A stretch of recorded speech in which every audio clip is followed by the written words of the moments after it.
अच्छा, आज आपको पहली बार अकाउंट्स में होमवर्क मिलेगा मैम, कोई दिक्कत तो नहीं है करने में? कल तक वो करना होगा आपको।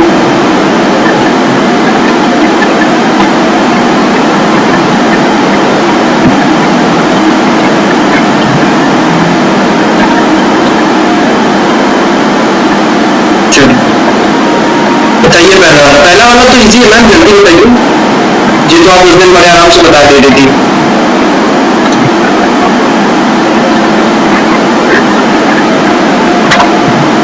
और मैं फोटो दोबारा ही भेज देता हूँ क्योंकि वो ज्यादा सही है।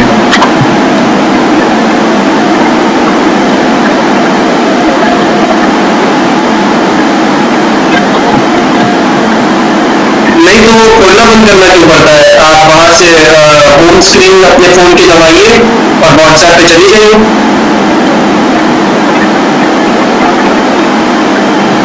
मैं दिखा देता हूँ बट मेरे ख्याल से वो दिक्कत आएगी थोड़ी इसमें, क्योंकि मुझे लिखना भी तो पड़ेगा ना।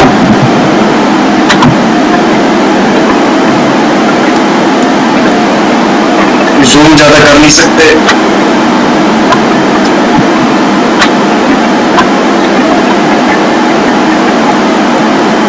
डबल एंट्री सिस्टम में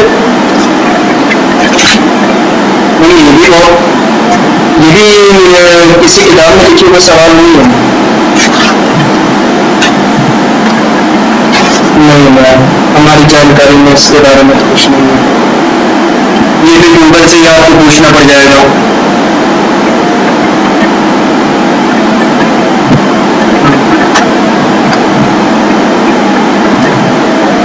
goods withdrawal for personal use. Ma'am अगर आप पर्सनल यूज के लिए गुड्स विड्रॉ कर रही हैं ना, पर्सनल चीज के लिए, पर्सनल यूज के लिए कुछ भी अगर विड्रॉ कर रही हैं तो आपको उस दिन याद हो तो फ्राइडे को बताया था, तो उसको ड्राइंग्स कहते हैं, ठीक है। तो ड्राइंग्स की एंट्री होती है ड्राइंग्स अकाउंट डेबिट। जर्नल में आप सीखेंगे इसका लॉजिक, लेकिन अभी रख लीजिए क्योंकि अभी समझा तो सकते नहीं है। To purchases account,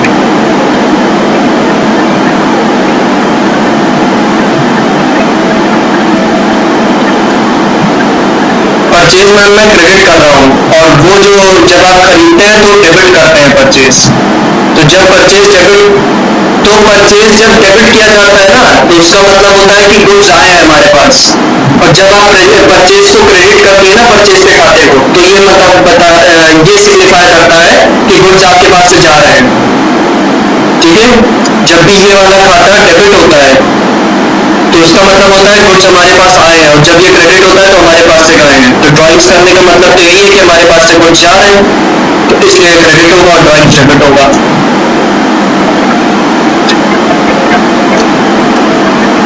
outstanding expense personal account होता है। उस दिन आप जब वो हम लोग सीख रहे थे क्या कहते हैं, अच्छा ये आपको अभी पढ़ाया नहीं है कि अकाउंट्स किस कैटेगरी में फॉल करते हैं। ये डबल एंट्री सिस्टम जो चैप्टर नहीं आती बुक में, जब वो चैप्टर पढ़ेंगे तो उसी में कवर होगा ये, ठीक है। फिलहाल के लिए बता दो आउटस्टैंडिंग एक्सपेंस एक पर्सनल अकाउंट है, ठीक है।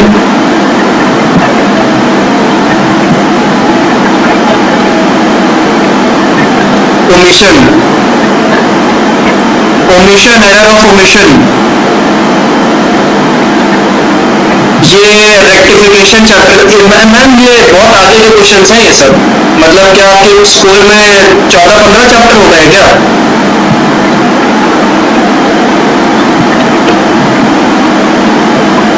अच्छा देखो, ये एरर ऑफ ओमिशन है। एरर ऑफ ओमिशन एक ऐसी एरर होती है जिसमें आपने कोई भी ट्रांजैक्शन या इवेंट रिकॉर्ड करना पूरी तरह भूल ही गई। ओमिट वर्ड का मतलब होता है बिल्कुल भूल गए। तो इसीलिए एरर ऑफ ओमिशन क्या होता है कि आप ट्रांजैक्शन और इवेंट रिकॉर्ड करना पूरी तरह भूल ही गई, ना कोई अकाउंट डेबिट किया ना कोई अकाउंट क्रेडिट किया, ये होता है एरर ऑफ ओमिशन। और भी 4-5 टाइप्स की एरर होती है, उनमें से एक ही है। और बताइए, और कुछ पूछना? हाँ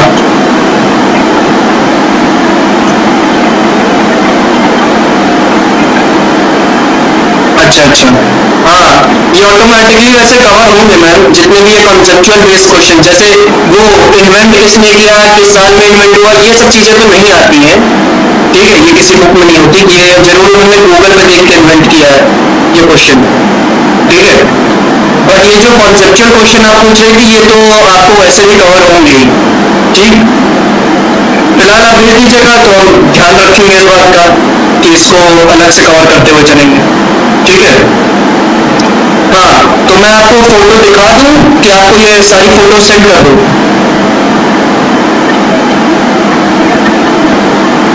अच्छा, आज 1 घंटा आप क्वेश्चन ही पूछेंगे क्या? चलिए, हाँ जी जी पूछिए।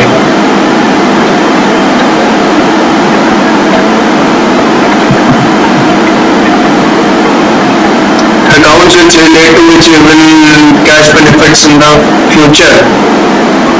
तो रियल अकाउंट्स होंगे इसमें मैम, क्योंकि मैम ये भी आपका अभी कवर नहीं हुआ है, double entry system next chapter जो है अकाउंटिंग क्वेश्चन के बाद उसमें कवर होगा। क्योंकि देखो अकाउंट 3 टाइप के होते हैं, पर्सनल, रियल, नॉमिनल। पर्सनल में आते हैं लोगों से रिलेटेड हुए, राम श्याम सोहन मोहन इन सब के अकाउंट्स, ठीक है, ऐसे अकाउंट्स। नॉमिनल अकाउंट में केवल 4 ही चीजें आती हैं, एक्सपेंस लॉस इनकम गेन, सिर्फ ये 4 चीजें, एक्सपेंस लॉस इनकम और गेन, और बाकी सारी चीजें रियल में जाती हैं। तो एज सच जब 2 अकाउंट्स में आपको पता है कि सिर्फ लिमिटेड ही चीजें जाती हैं, जैसे पर्सनल में सिर्फ लोगों से रिलेटेड चीजें ही जाती हैं और नॉमिनल में सिर्फ एक्सपेंस लॉस इनकम गेन जाता है, तो ऑटोमेटिकली क्लियर हो जाता है कि रियल अकाउंट ही है, ठीक, जिसको बेचने से आपको फ्यूचर में कैश बेनिफिट होगा। और लॉजिकली आप समझना चाहें तो रियल अकाउंट्स के अंदर आपके सारे एसेट्स जाते हैं, ठीक है, रियल अकाउंट्स में आपके सारे एसेट्स कवर होते हैं एक्सेप्ट 2 एसेट्स को छोड़ के। वो 2 एसेट्स कौन से हैं? Debtors and bank. तो डेटर और बैंक को छोड़ के बाकी सारे एसेट्स जो है वो आपके रियल अकाउंट में कवर होते हैं। और एसेट का मतलब तो आप जानती हैं मैम, फ्यूचर में जिससे आपको कैश बेनिफिट हो जाए, है ना, फ्यूचर में आपको इनसे बेनिफिट हो सकता है एसेट से, इसीलिए एसेट्स को आप फ्यूचर में सेल करके उनसे कैश ले सकती हैं, ठीक है, एसेट्स को फ्यूचर में बेच के उनसे कैश रिकवर किया जा सकता है, और इसलिए रियल अकाउंट से आपको क्या हो सकता है, कैश बेनिफिट हो सकता है फ्यूचर में, ठीक।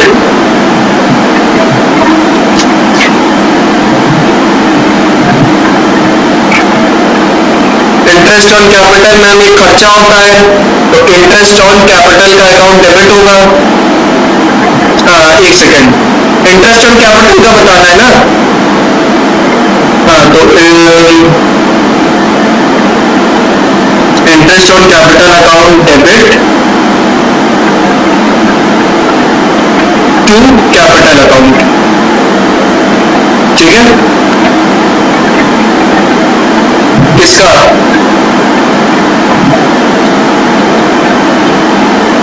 Interest on capital account debit to capital account,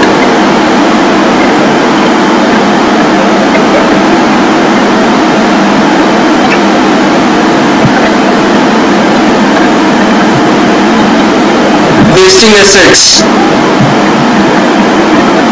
ma'am ये कवर किया था आपका, जब हम लोग बेसिक अकाउंटिंग टर्म्स पढ़ रहे थे तो उस वक्त हमने कई टाइप के एसेट्स देखी थी, current asset, non current asset, उसमें से एक वेस्टिंग एसेट थी, याद है, जिसमें आपको बताया था जितनी भी तरह की खदान होती है, ऑयल की खदान, माइंस की खदान, कोयले वगैरह की खदान, ठीक है, तेल की खदान, ये सारी खदानें जो होती है ना, ये सब वेस्टिंग एसेट्स में आती है,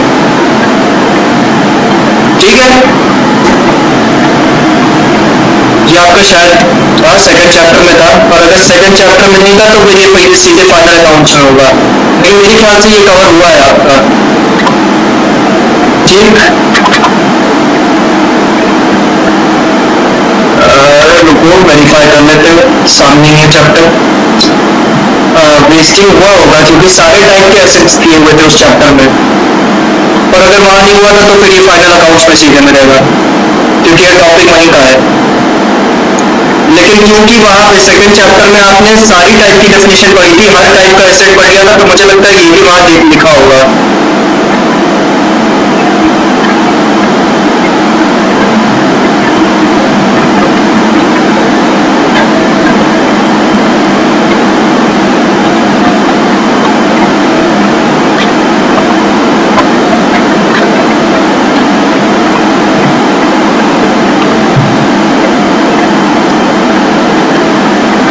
assets, non current, tangible, intangible, current और फिक्टिशियस एसेट्स। अच्छा नहीं है मैम, ठीक है ठीक है, जी जी जी, फिर ये फाइनल अकाउंट्स में मिलेगा आपको। तो ये भी मेरे ख्याल से आपके पढ़े हुए क्वेश्चन से कुछ नहीं फंसा जाता है ना।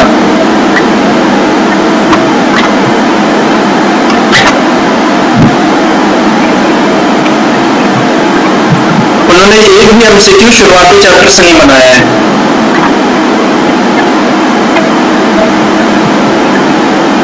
चलो और कुछ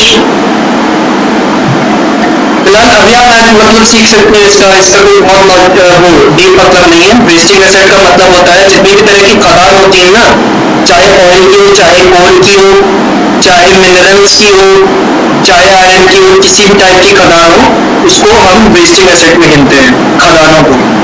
और उन खदानों से जो मटेरियल निकलता है उसको भी वेस्टिंग एसेट माना जाता है। और पूछिए।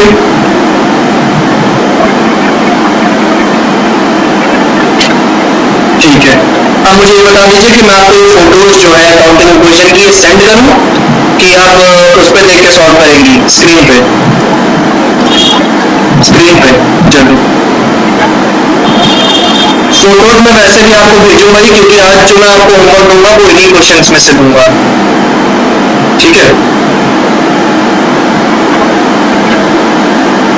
अच्छा चलो ठीक है, 2 सवाल दे देंगे और 2 सवाल करने में आपको 20 + 20 40 मिनट ही लगेंगे, तो 40 मिनट का तो समय निकाल पाएंगे ना।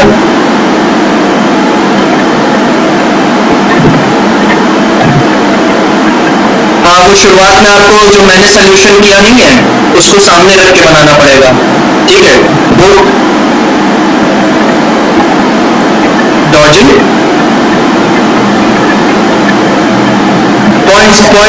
पॉइंट शॉर्ट करना, तो हाँ वो जॉइन करिए।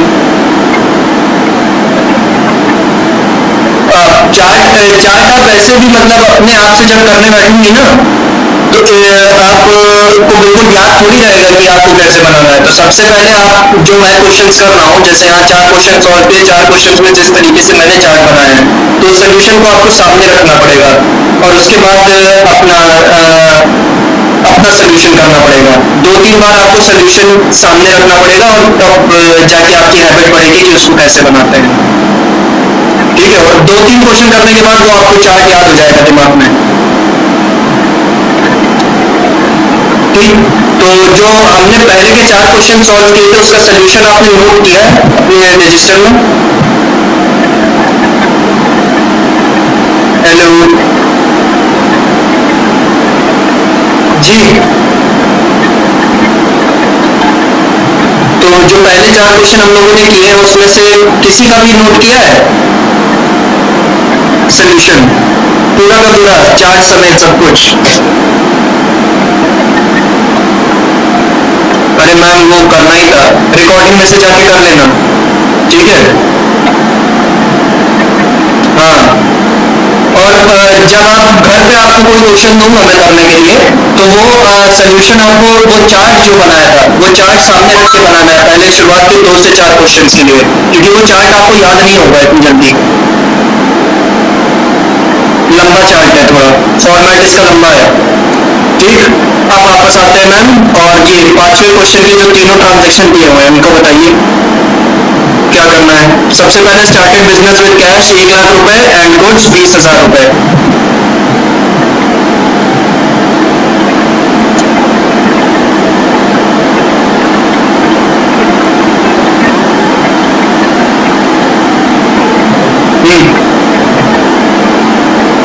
क्या करूं? क्या कैश की वैल्यू बढ़ेगी कि घटेगी? बढ़ेगा, कितने से? 1 लाख से।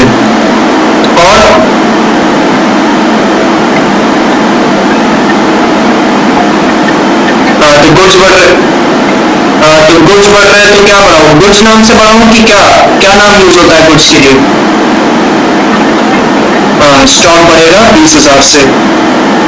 और कैपिटल भी बढ़ रहा है, कैपिटल बढ़ेगा 1 + 20, 1,20,000 से। ठीक है, मैंने आपको बताया था कि ये वो जो चार्ट आप देख रही हैं वो मुश्किल नहीं है बनाना, क्योंकि 2-4 क्वेश्चन के बाद उस चार्ट को बनाने की हैबिट हो जाएगी। ये काम करना मुश्किल होता है, ये अगर आपने कर लिया तो वो तो बहुत आसान है बनाना, उसमें गलती नहीं होगी। चलो सेकंड वाला बताओ। सोल्ड गुड्स वर्थ 10,000 रुपए और कैश 12,000 रुपए। अब देखो यहाँ पे लिखा हुआ है सोल्ड गुड्स में आगे कि फॉर कैश बेचे हैं। अब यहाँ पे फॉर कैश लिखा हुआ है तो इसका मतलब ये सेल जो हो रही है वो कैश बेसिस पे हो रही है, क्रेडिट बेसिस पे नहीं हो रही है। लेकिन ये क्या है, फॉर कैश यहाँ पे ना लिखा होता तो फिर हम इसको क्या मानते? क्रेडिट सेल मानते। बताओ क्या करना है इसका? कैश बन रहा है कितने रुपए से?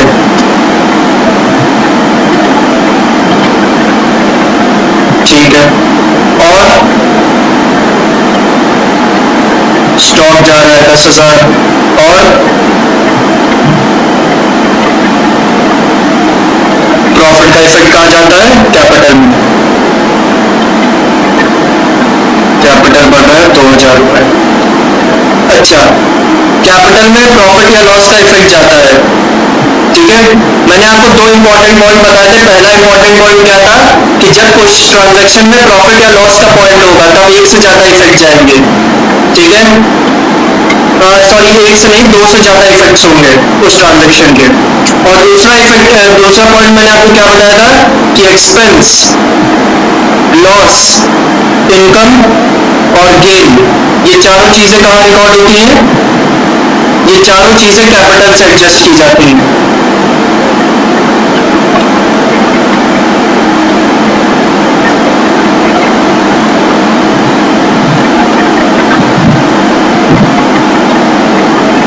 चलिए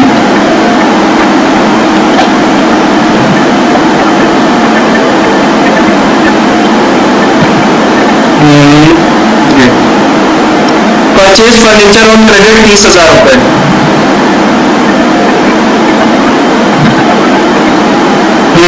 ऑन क्रेडिट 30,000 रुपए। पेज क्लियर आ रहा है?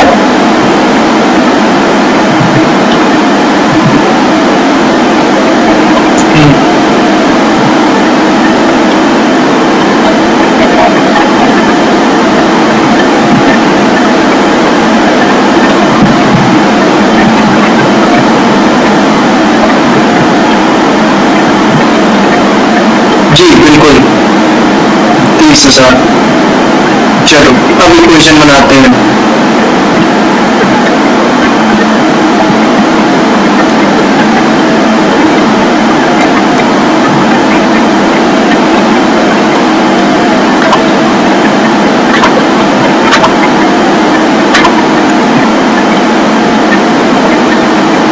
अकाउंटिंग इक्वेशन,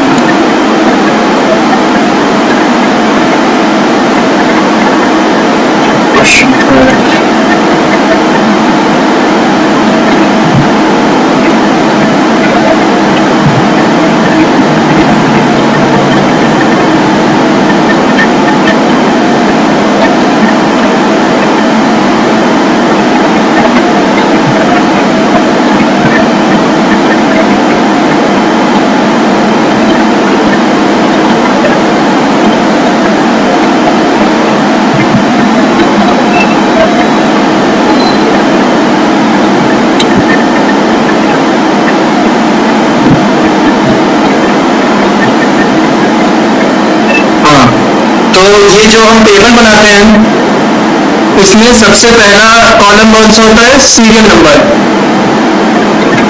सीरियल नंबर सबसे पहला कॉलम किसका होता है? सीरियल नंबर का। दूसरा कॉलम किसका होता है? पर्टिकुलर्स। पर्टिकुलर में आप ट्रांजैक्शन बस लिखती है कौन सा है, और जो लास्ट कॉलम है वो कौन सा है? Assets is equal to liabilities plus capital.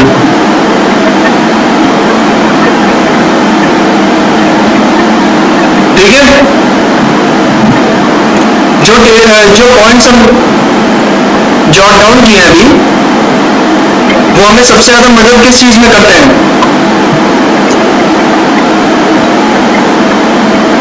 ये क्या आ रही है मैम? आप मेरी वॉइस तो एको कर रही है पीछे।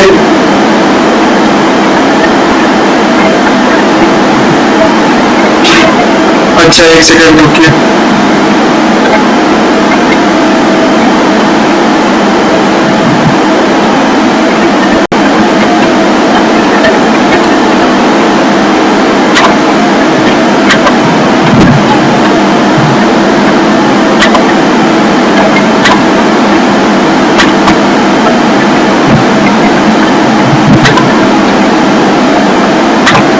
Hello hello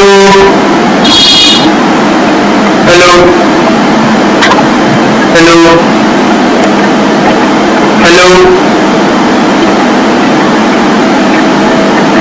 hello hello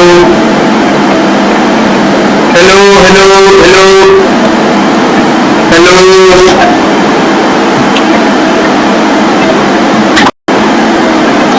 hello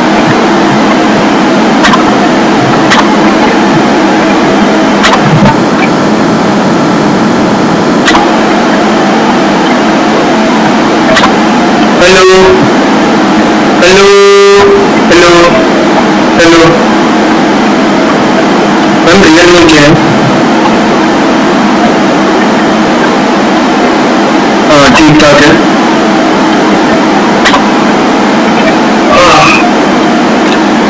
चलिए, एप्पल वाली बात नहीं है, लेकिन ठीक है। बोट और उसी के जैसे है, बस नीली जैसे। चलिए, सीरियल नंबर और पर्टिकुलर्स में हम जो चीजें लिखेंगे वो हम क्वेश्चन की चीजें ही कॉपी पेस्ट कर देते हैं, याद है ना? क्वेश्चन में जो इन्फॉर्मेशन है, 1 का ये ट्रांजेक्शन है, 2 का ये, 3 का ये, बिल्कुल ऐसे ही कॉपी पेस्ट कर देंगे आप वहां पे जाके। तो फर्स्ट ट्रांजेक्शन क्या था? स्टार्टेड बिजनेस विद कैश 1,00,000 रुपए, गुड्स 20,000 रुपए। तो इसको यहाँ पे कॉपी पेस्ट कर देते हैं। First transaction, started business with cash and goods. Ma'am, वो मेरी आवाज एको ब्रेक करती है कभी कभी, मतलब मुझे खुद को सुनाई देती है आपके एंड से। हाँ, अच्छा, आपका माइक खुला है इस वजह से। मुझे लगा कहीं ये जो सॉफ्टवेयर है, रिकॉर्डिंग सॉफ्टवेयर, इसकी वजह से तो नहीं होता ये।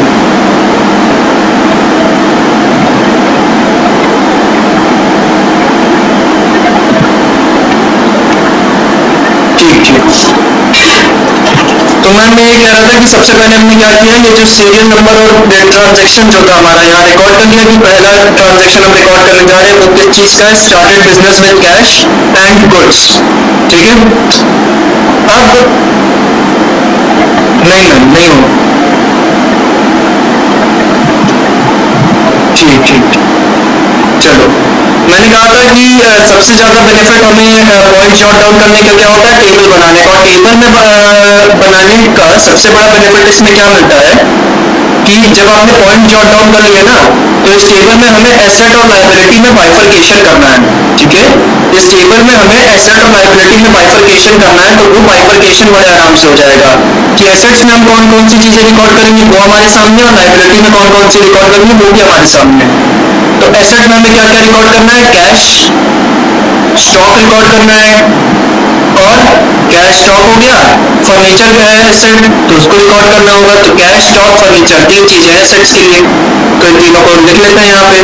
तो एसेट्स में क्या क्या आएगा? Cash plus stock plus furniture. ठीक है, इज इक्वल टू, मैं बस एक सेकेंड रुकिएगा।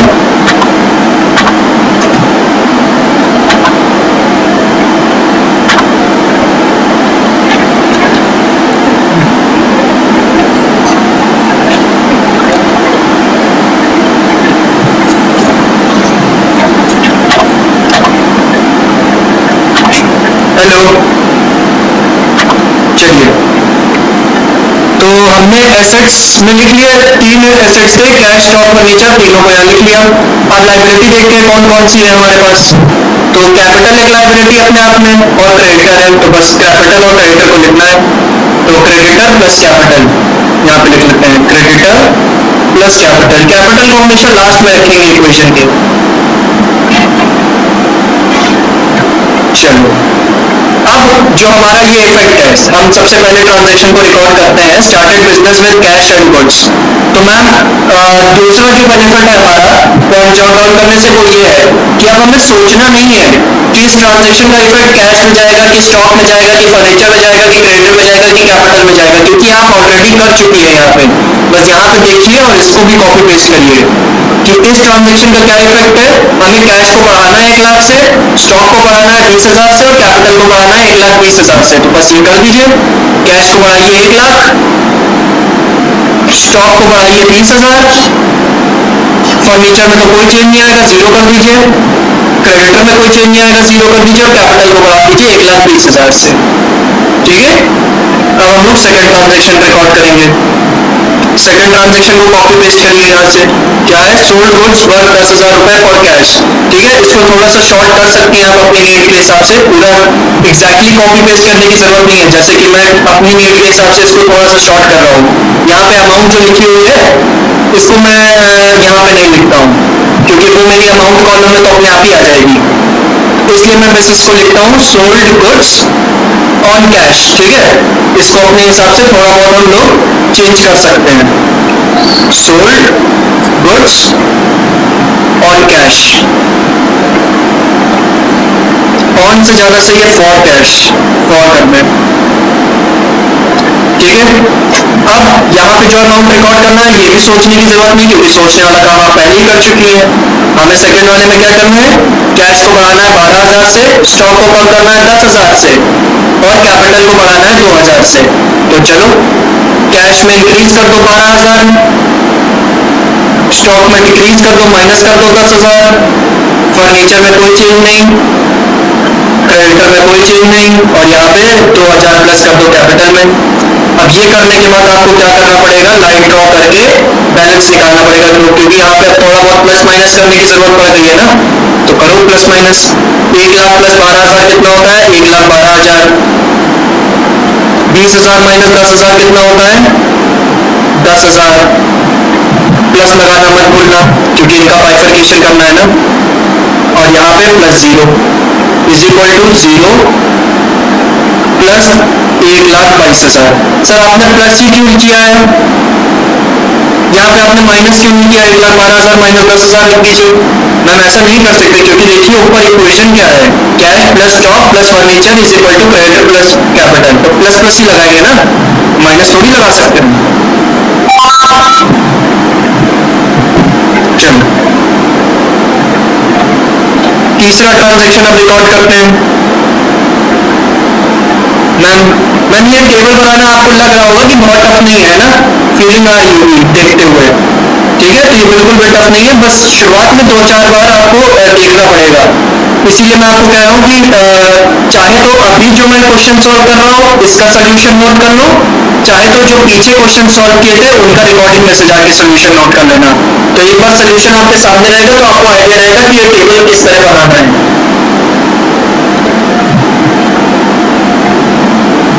ठीक है मैम, चलो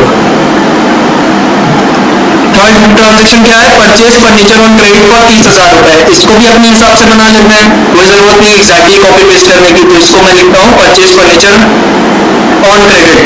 ठीक है, बस इतना लिख लेते हैं, परचेज फर्नीचर ऑन क्रेडिट। और इसमें हमें क्या क्या करना है वो भी हम डिसाइड कर चुके हैं कि फर्नीचर को 30,000 से बढ़ाना और क्रेडिटर्स को 30,000 से बढ़ाना है। चलो, फर्नीचर में यहाँ 30,000 कर दो प्लस 30,000 और क्रेडिटर्स में 30,000 इंक्रीज कर दो। सर क्रेडिटर में भी प्लस 30,000 लिखिए। मैम आपको पता होगा अगर यहाँ पे कोई साइन नहीं होता है तो इसका मतलब प्लस ही होता है। मैथ्स में ये चीज पढ़ी है कि नहीं बताओ। हेलो, ठीक है, मैं यहाँ पे कोई भी साइन नहीं लगा रहा हूँ, प्लस का ना माइनस का, तो ये ऑटोमेटिकली सिग्निफाई क्या कर रहा है कि यहाँ पे प्लस ही है, ठीक है। तो वो प्लस लिखने की जरूरत नहीं है, लेकिन फिर भी आप लिखना चाहें तो लिख लीजिए, गलत नहीं किया जाएगा आपका सोल्यूशन एग्जाम में, ठीक है।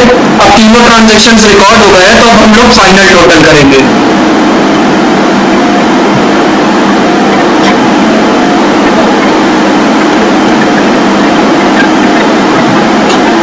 और हम अपने फाइनल टोटल को यहाँ बोलते हैं फाइनल इक्वेशन।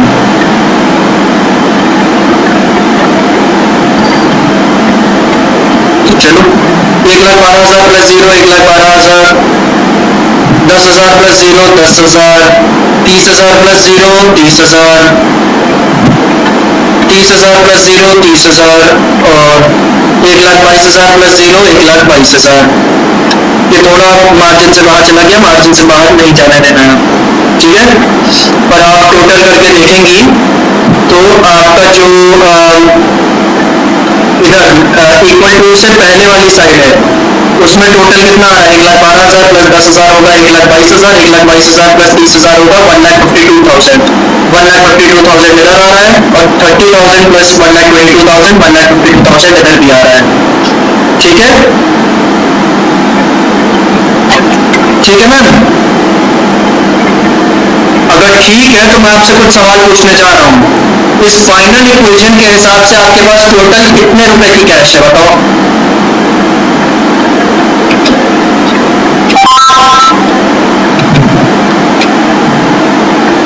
बताओ, सामने लिखा हुआ है।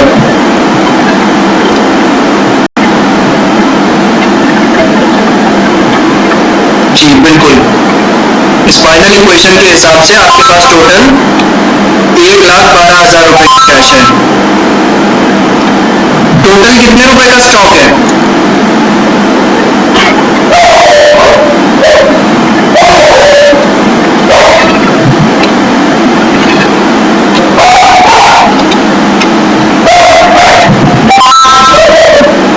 ₹20,000 कहाँ है मैम, ये देखिए कितना लिखा है, स्टॉक कैश प्लस स्टॉक है ना, तो स्टॉक कितना है, 10,000 है,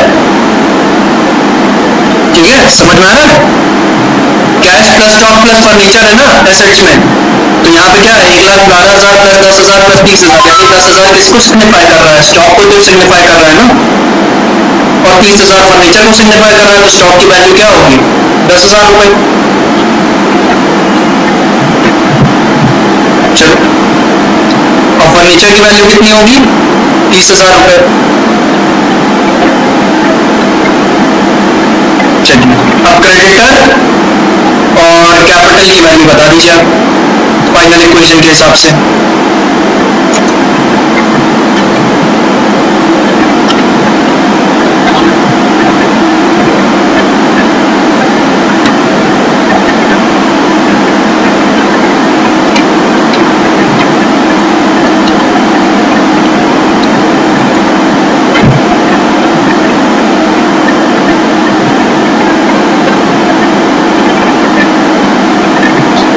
बताइए मैम, क्रेडिटर और कैपिटल की वैल्यू फाइनल इक्वेशन के हिसाब से,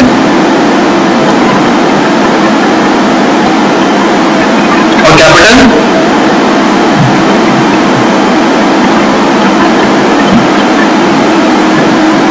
1,22,000, ठीक है ना, यही कहना चाहती हैं जी मैम। सर ये क्यों आपने पूछा, ये तो सामने दिख रहा है, बहुत ही इजी सवाल है मैम, इसलिए पूछा क्योंकि कई बार क्या होता है ना एग्जाम में, खासकर अगर आपका सब्जेक्टिव पेपर होता है तो अकाउंटिंग इक्वेशन के क्वेश्चन के बाद ये दे देते हैं कि prepare accounting equation and prepare a balance sheet with the help of that accounting equation, ठीक है। क्या सवाल होता है कि ये ट्रांजेक्शंस आपको दिए, उन ट्रांजेक्शंस की मदद से कहेगा प्रिपेयर एन अकाउंटिंग इक्वेशन, तो अकाउंटिंग इक्वेशन तो ये हो गई जो टेबल आपने बनाया, लेकिन उसके आगे लिख देगा कि and prepare a balance sheet with the help of that accounting equation, तो यानी जो आप अकाउंटिंग इक्वेशन बनाएंगे, फाइनल इक्वेशन निकालेंगे, उस फाइनल इक्वेशन की मदद से आपको क्या करना है, बैलेंस शीट बनानी है, ठीक है। तो उसलिए हमें फिर क्या करना होता है कि फाइनल इक्वेशन से हमारे पास जो जो वैल्यूज आई हैं एसेट और लायबिलिटी की, उसकी मदद से हमें एक बैलेंस शीट बनानी होगी। और बैलेंस शीट का तो फॉर्मेट मैंने आपको बताया था, जो मुझे अच्छे से याद है। तो बताओ जरा, बैलेंस शीट में कितनी साइड्स होती हैं टोटल? आप कहेंगी 4 साइड्स होती हैं sir.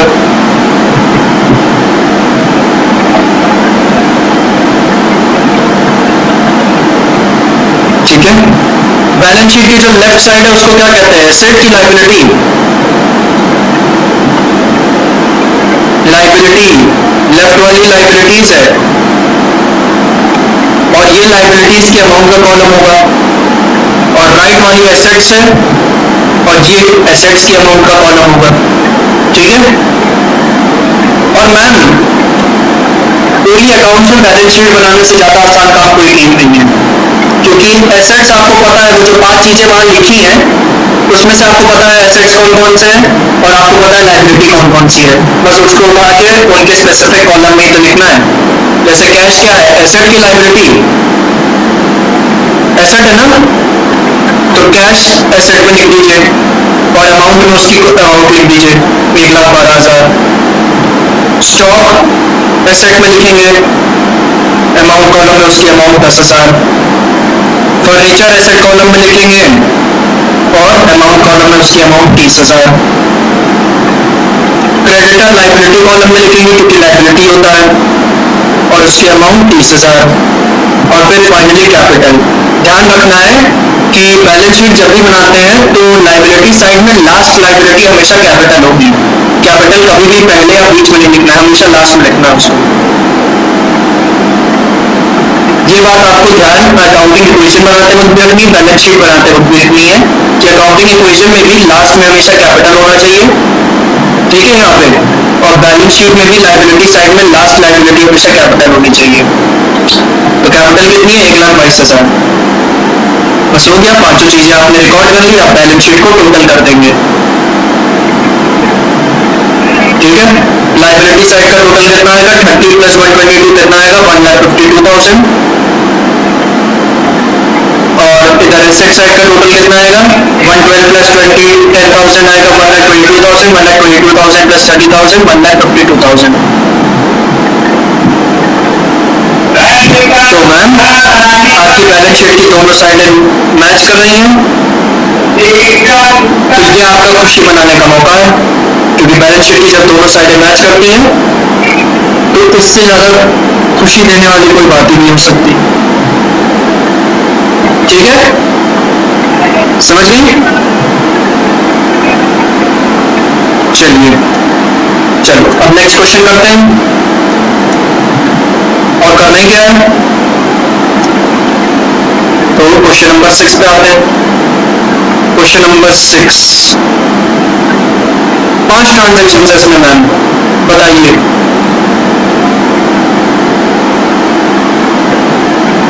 Ajit started a business with cash, और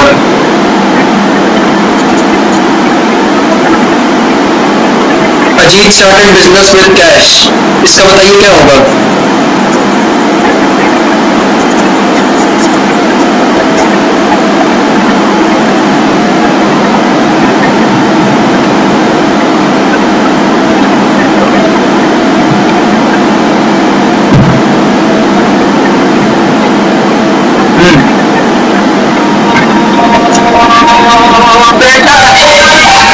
एक सेकंड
हेलो,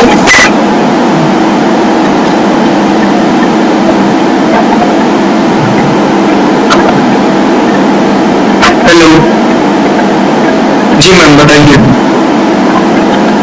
पहला वाला कैश, ठीक है। और दूसरा, दोनों को कितने से इंक्रीज करें? 20,000 से।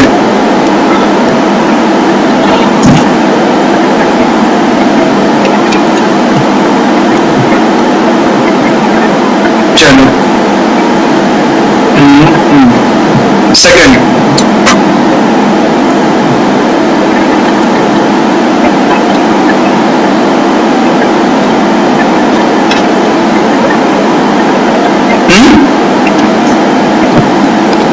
ठीक है। फर्नीचर को क्या करना है? बढ़ाना है।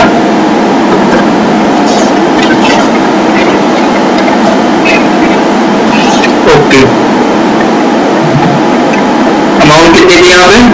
2,000।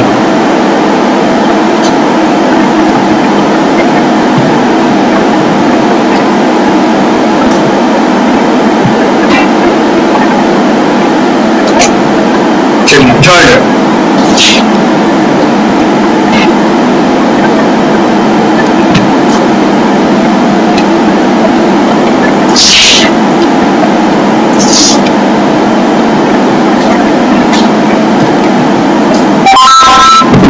गलती कर रही है इसमें मैम। आप एक इंपॉर्टेंट पॉइंट भूल रहे हैं। वो कौन सा पॉइंट है? ये एक्सपेंस लॉस इनकम गेन कहां से एडजस्ट होता है? कैपिटल से। आप बताइए।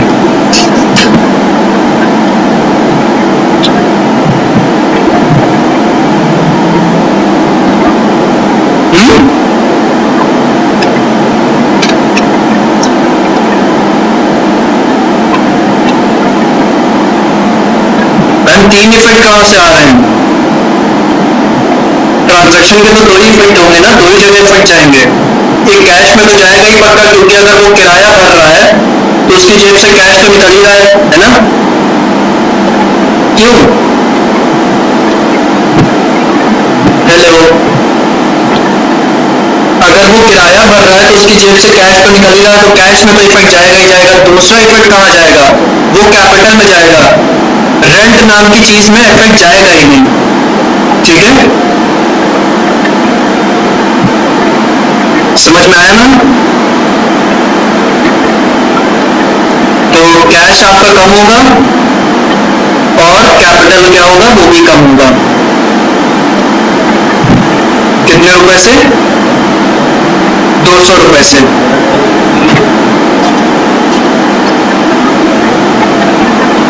अब मैम चाहे कोई इनकम हो, जैसे आपको इंटरेस्ट नाम की इनकम हो रही है, तो इंटरेस्ट नाम की इनकम होगी तो उसका भी सेम ट्रीटमेंट होगा। आपका कैश बढ़ेगा 400 रुपए से और कैपिटल बढ़ेगा 400 रुपए से। मान लो 400 रुपए की इंटरेस्ट की इनकम हो रही है, ठीक है। एक्सपेंस लॉस इनकम गेन इनका इसी तरीके से ट्रीटमेंट होगा।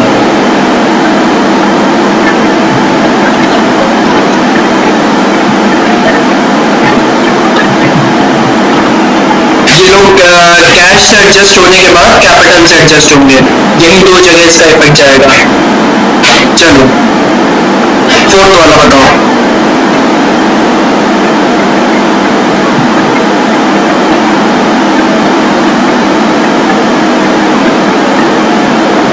मैम ध्यान से पढ़िए फोर्थ वाला।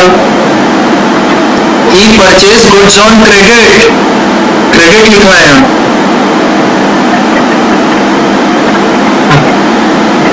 जी जी, तो बताइए एक करके। स्टॉक बढ़ेगा, बिल्कुल आपने सही कहा, 3,000 रुपए से। और दूसरा क्रेडिटर बढ़ेगा 3,000 रुपए से।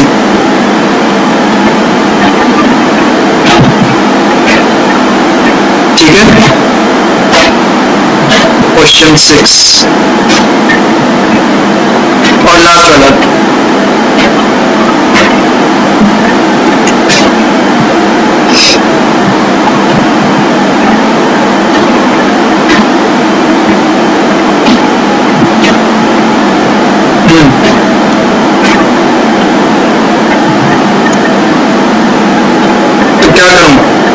कैश कितने से बढ़ाऊं, कितने रुपए से कैश को इंक्रीज करूं? कैश 5,000, स्टॉक स्टॉक कितने रुपए से रिड्यूस होगा? 2,000, और कैपिटल कितने से इंक्रीज होगा? 3,000 है ना? हाँ,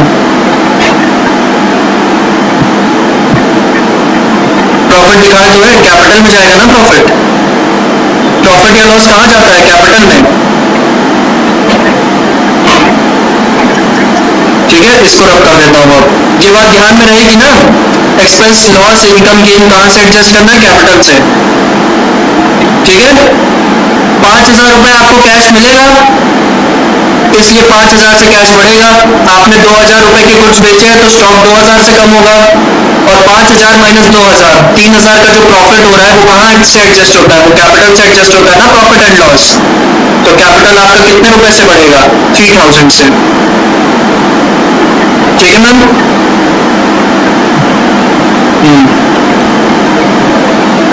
चलो, अब हम लोग क्या कर सकते हैं? अकाउंटिंग इक्वेशन बना लेते हैं।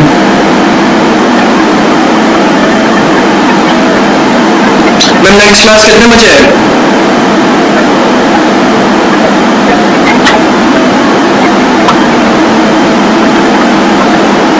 क्लास है क्या कोई? हेलो, हाँ, अच्छा अच्छा, कितने बजे से है?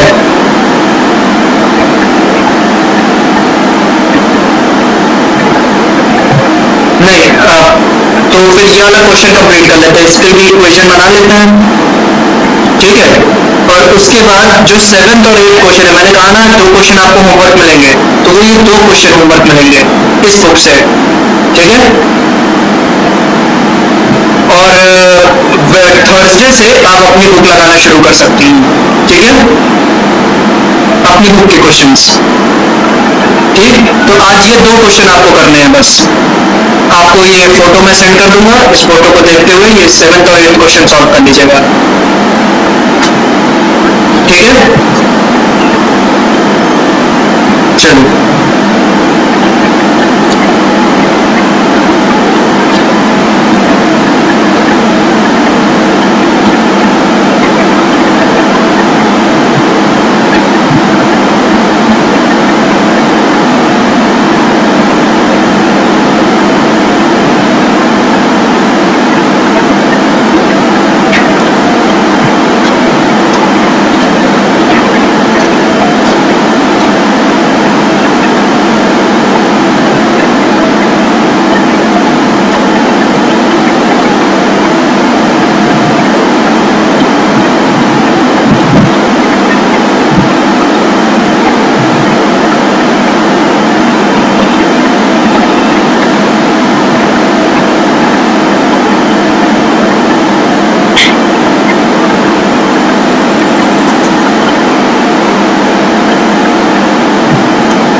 ठीक इसी तरह मैम आपके स्कूल के टीचर्स भी करते हैं। एक बार कोई सोल्यूशन कर दिया, उसके बाद उसी सोल्यूशन में मिटा मिटा के बाकी क्वेश्चंस भी कर देंगे। बार बार ये टेबल बनाने की मेहनत सिर्फ आप लोगों को करनी पड़ती है।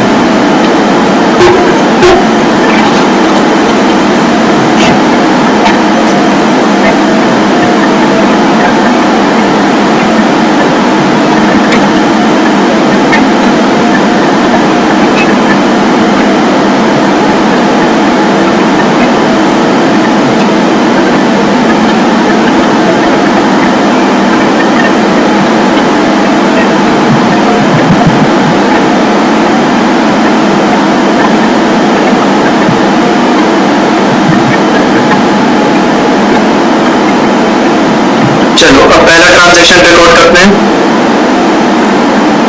अच्छा, सबसे पहले तो क्या कर लेते हैं, अपना वो लिख लेते हैं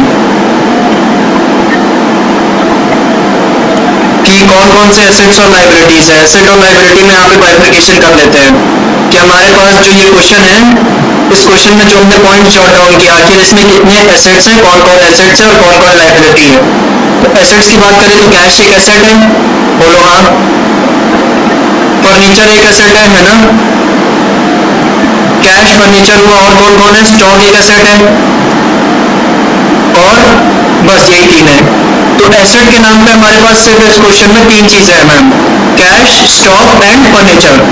ठीक है, तो इन तीनों को लिख लेते हैं, cash plus stock plus furniture.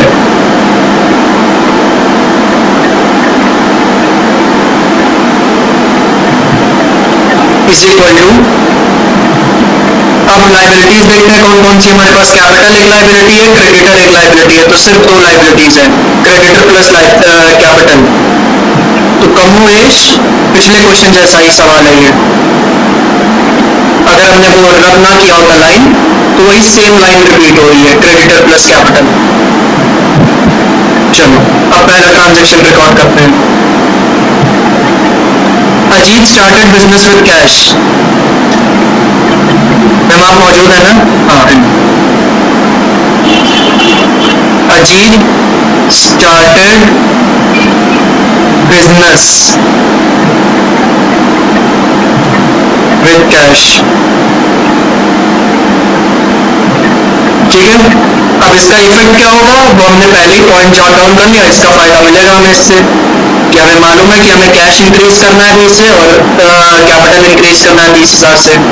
तो यहाँ 20,000 जोड़ने हैं, plus zero is equal to creditor में 0 और प्लस यहाँ पे 20,000 जोड़ने हैं।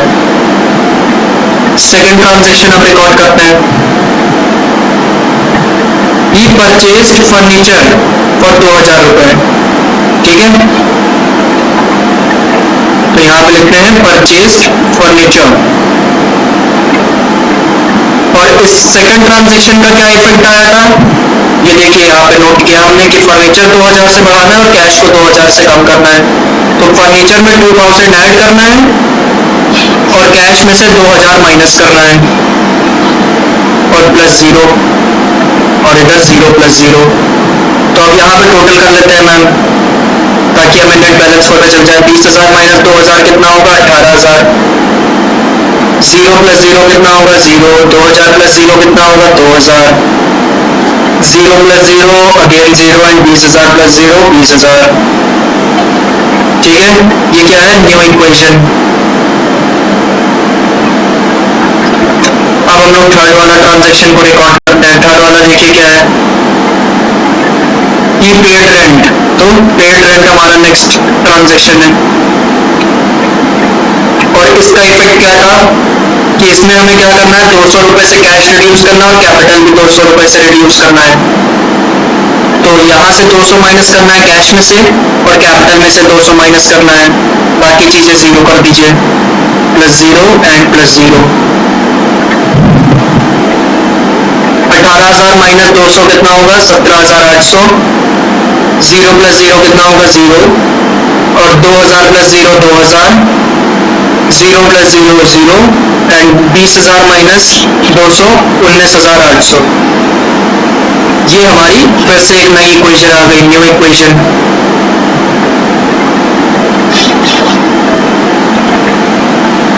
फोर्थ ट्रांजैक्शन क्या है, परचेज गुड्स ऑन क्रेडिट। ये परचेज गुड्स ऑन क्रेडिट ना, तो फोर्थ ट्रांजैक्शन है परचेज्ड गुड्स ऑन क्रेडिट। और फोर्थ ट्रांजैक्शन का इफेक्ट देख लो, स्टॉक को बढ़ाना है 3,000 से, क्रेडिटर को बढ़ाना है 3,000 से। चलो स्टॉक में 3,000 ऐड कर दो और क्रेडिटर में 3,000 ऐड कर दो, बाकी चीजें 0 प्लस 0 एंड 0।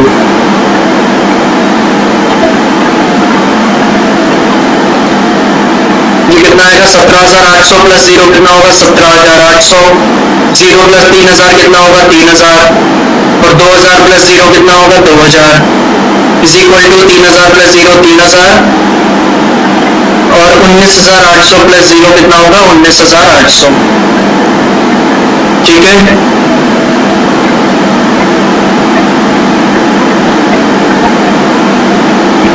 मैम फास्ट तो नहीं हो रहा, समझ में आ रहा है ना?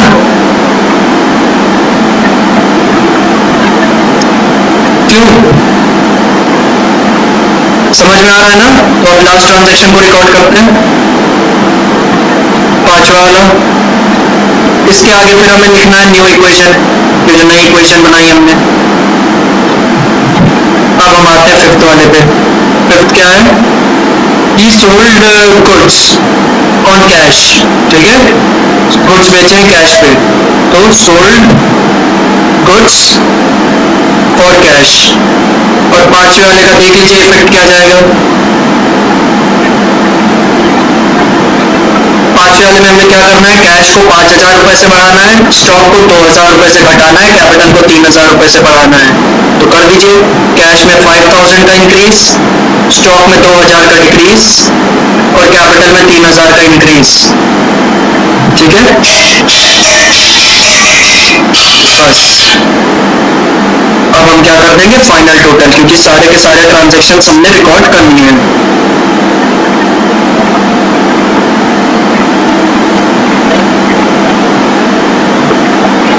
और ये हमारी आ जाएगी फाइनल इक्वेशन।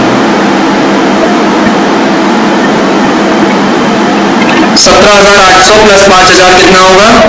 22,800। 3,000 माइनस 2,000 कितना होगा? 1,000। 2,000 प्लस 0 कितना होगा? 2,000 इज इक्वल टू 3,000 प्लस 0 3,000। और 19,800 प्लस 3,000 कितना होगा? 22,800, ठीक है। आप मैच करके देख सकती हैं, दोनों साइड बराबर आनी चाहिए। 22,800 प्लस 1,000 प्लस 2,000 कितना होगा? 25,800। 3,000 प्लस 22,800 कितना होगा? 25,800। तो दोनों साइड्स बराबर आ रही है, ठीक है। ठीक है मैम, 5 मिनट और बर्दाश्त करेंगे आप? हेलो हेलो मैम, 5 मिनट और बर्दाश्त करेंगे हमें आप? इसकी बैलेंस शीट भी बना लीजिए।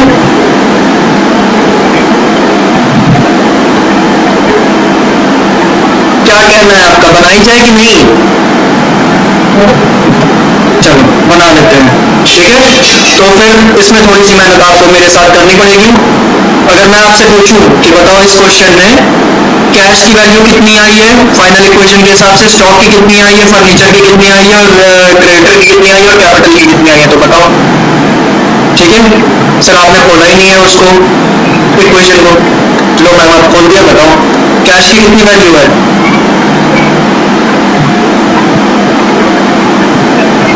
स्टॉक की 10,000 नहीं मैम, वो 1,000 है, 3 0 है बस। और फर्नीचर की 2,000। तो इसको लिख लेते हैं इतना। कैश की कितनी वैल्यू है? 22,800।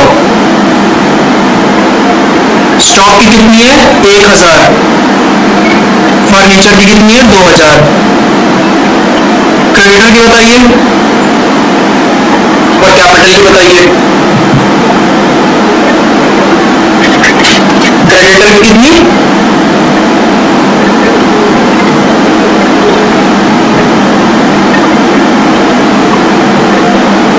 जी, क्रेडिटर का 3,000 और कैपिटल का 22,800, ठीक है। अब देखिए बैलेंस शीट बनाना बिल्कुल भी मुश्किल नहीं है, क्योंकि हम जानते हैं कैश, स्टॉक, फर्नीचर लिखना है एसेट्स में और क्रेडिटर और कैपिटल को लिखना है लायबिलिटी में। बस अब उनकी अमाउंट्स पुल करनी है बस।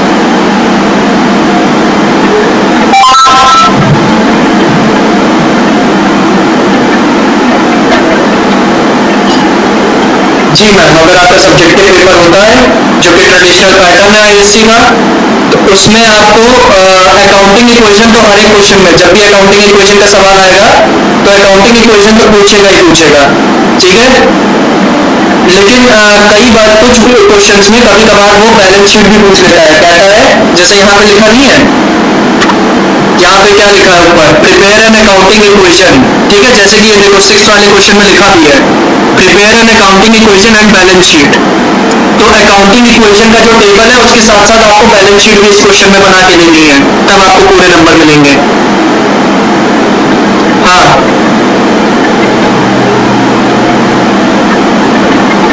नहीं मैम ऐसा नहीं है, जैसे जैसे आप इसकी प्रैक्टिस बढ़ाएंगी ना, अभी जो मैंने 2 सवाल दिए हैं वो आप करेंगी, उसके बाद आपकी बुक में 8 से 10 क्वेश्चन होंगे, वो जब आप करेंगी तो आपकी स्पीड बढ़ती जाएगी। शुरू में आप जब सवाल करने बैठेंगी ना तो आपको 40 से 45 मिनट्स लगेंगे ही अकाउंटिंग इक्वेशन के सवाल करने में, ठीक है। लेकिन धीरे धीरे टाइम रिड्यूस होगा और आप मान के चलिए जब आपका एग्जाम आएगा तब तक आपकी स्पीड हो चुकी होगी कि 20 मिनट में आप ये सब कर लेंगी,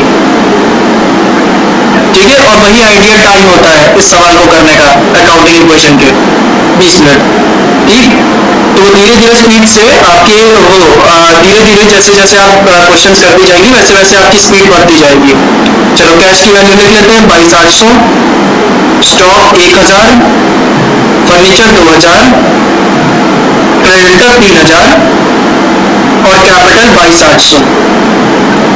अब टोटल कर लेते हैं, 3,000 प्लस 22,800 कितना होगा, 25,800, और 22,800 प्लस 1,000 प्लस 2,000 होगा 25,800, ठीक है।